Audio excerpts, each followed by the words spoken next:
I see a situation a decade from now where most markets have, a few really good, well-run teams that made it through whatever ups and downs are between here and 10 years from now. They have paid attention to all of their numbers. They have brought in some fresh faces and some fresh eyes from outside the industry. And at some point we'll have, the industry will have a bench of leaders and operators in a variety of functions who do have a deep background from outside the industry, but also now have done this at two other teams, let's say. I helped this team from this point to that point, and I helped this team from that point to that point. It's also exciting for a lot of people to understand that the goal is to build a business. And it's a little cliche. It's a little cliche, but you're building a business. And with that, you need business people to join you. And you're going to hire them, and they're going to come equipped with years of experience. And so that's what you're paying for. So I wouldn't go cheap. I think you're getting a steal. So let's say you can get an assistant for $40,000, but you can get an executive assistant for $80,000. And he or she had already worked underneath a CEO or COO. Been in board meetings, been in strategy sessions, right? Maybe worked for a politician or a hospitalist and was scheduling worked for somebody that had 200 reports. By the way, our executive assistant, Brittany at Reside, worked for somebody that had 70 reports, and she was the go-between. And she's phenomenal. So I think, you're actually getting a steal a lot of times if you think about it in terms of what they're bringing to the table. Now, that's why you have to hire the right person and figure out that balance in terms of their salary and their bonus and different things like that. But I think oftentimes at Reside, when I tell people to put an ad out, I tell them to raise the salary, and they freak out. I don't have the money. You can't afford to get less than the best. And plus, you want to see what the resumes are. Right? That resume should scare you a little bit, make you feel a little a lot of times I didn't hire those people because I'm I don't know if I can bring anything to the table to them. Yeah. Because I was so used to having to teach everyone everything. It was foreign to me to hire someone and they're teaching me.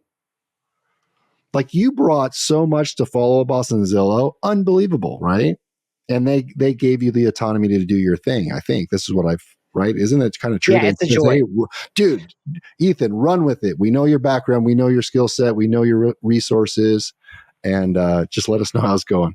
But does that, hearing what I said, does that inspire any thought that you can share too?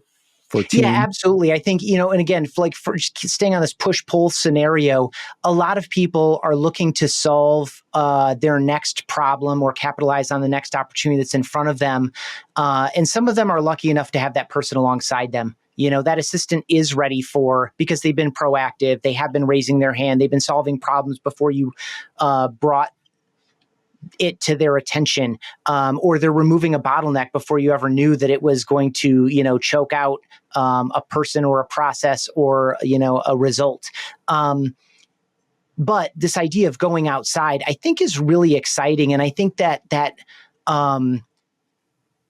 breath of fresh air and that fresh set of eyes is going to be really helpful to the industry. And I actually, I haven't talked about this a lot because it's still just a really, really soft theory, but we're deep enough in this conversation that I think I can throw it out just to get your reaction on it. I think, I spent a dozen years, 14 years now in the software business.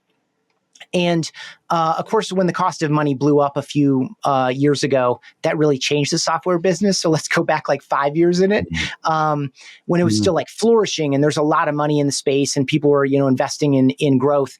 There's a lot of, if you wanted a really good marketing manager, or you really wanted a really good inside sales leader, which, by the way, just going back to, steal from outside the industry, the ISA is simply a business development rep or sales development rep in other companies, and they've had them for decades. It's set up your salespeople so that they're not wasting their time doing some of the qualification and appointment setting. It's been happening for decades outside this business. So in any case, if you wanted a BDR or an SDR manager, you could pull them from, they're in dozens of software companies, you could pull one over all the time. In the real estate space, that doesn't quite exist yet. I see a situation a decade from now where most markets have, a few really good, well-run teams that made it through whatever ups and downs are between here and 10 years from now. They have paid attention to all of their numbers. They have brought in some fresh faces and some fresh eyes from outside the industry. And at some point, the industry will have a bench of leaders and operators in a variety of functions who do have a deep background from outside the industry, but also now have done this at two other teams, let's say. I helped this team from this point to that point, and I helped this team from that point to that point. And now this person is not that they're mercenaries. I don't want to create this gun for hire moving in and out of different real estate organizations because they are so local in nature. I don't think that's going to be quite the same as it is in like software when all the jobs went remote. You could join another company tomorrow, even if they were based in, the UK. Without having, I don't think real estate, you necessarily want to do that too much. Although certainly, real estate's as good as any other industry in terms of outsourcing specific functions. But I can see a scenario where there is a bench of professional leaders and operators who do have industry knowledge and a lot of outside industry expertise, and they'll be available to come help you take your organization to the next level. They just don't exist yet because, again, we're still in this kind of like, what is this really? Do these numbers hold, as the markets go down?